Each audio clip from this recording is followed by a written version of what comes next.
Hey guys, it's Jacob from My Biohack, and today I want to talk about some of my favorite ways to upregulate ACE2 receptors. So, COVID is able to get into the cell through a few different mechanisms. It can get in through ACE2 receptors, which is very known, RAGE, which is receptor for advanced glycation end products. It can get in through salicylic acid receptors as well. And ACE2 is an important mechanism in the renin-angiotensin system that essentially controls blood pressure and vasoconstriction and vasodilation. So it's really important to have ACE2 working properly.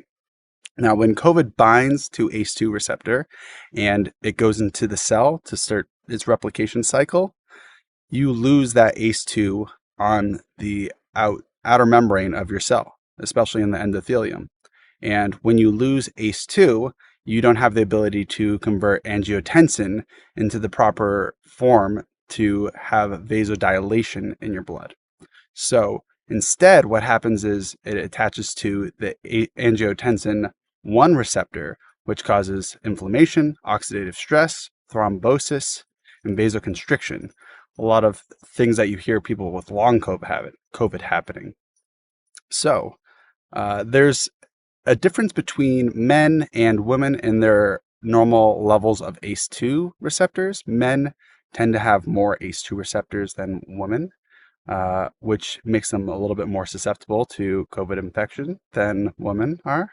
But women have a more challenging time producing ACE2 receptors, so long COVID seems to affect them a little bit more because they have downregulation of those receptors after an infection. So one of the ways in improving post-acute sequelae of COVID is to increase those ACE2 receptors so your body's back to homeostasis. Some of my favorite ways of doing that are with resveratrol, that can increase it. Metformin, that's another great way, or berberine. There is melatonin that's been touted as an antioxidant and for many of its benefits with COVID, but main driver for that is its ACE2 upregulation. Vitamin D is also an easy way to upregulate that.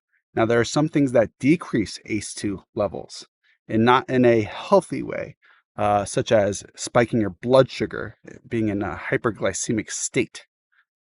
So avoiding excess carbs. And that's why you can see some people who have symptoms after COVID, they can't handle carbs, right? And they have to go on a carb-free diet or keto or paleo or anything that reduces those blood sugar spikes. So that is one mechanism for COVID, especially after the fact, that needs to be addressed. In my clients, we work on improving those levels with a few other mechanisms as well. And I just wanted to share that with you today. So if you enjoyed this video, please consider subscribing. I do a weekly live stream on Telegram where I answer questions and I have topics as well. Consider joining that group if you have any questions for me. I hope you guys found this video helpful. If you did, like it. And if you want to see more, subscribe. Consider the Telegram channel and stay beautiful.